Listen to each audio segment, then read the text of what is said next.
క్లీనింగ్లో నీకేం కనిపించినాయి? ఓ పెద్ద పెద్ద గుడ్లు కనిపించినాయి నీకా? బుల్లి బుల్లి బల్లి గుడ్లు, చిన్ని చిన్ని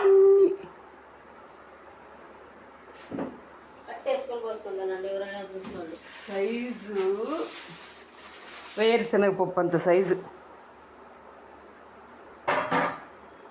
సరే నీకు ఆమ్లెట్ వేసిమంటావా ఇప్పుడు? నీకు ఆమ్లెట్ వేసియాలా?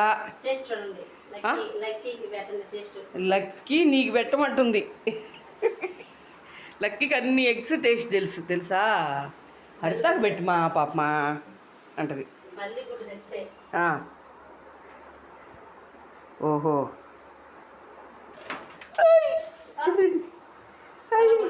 పగలగొల్లేదు. లోపల పిల్లలు ఉన్నట్టున్నాయివే.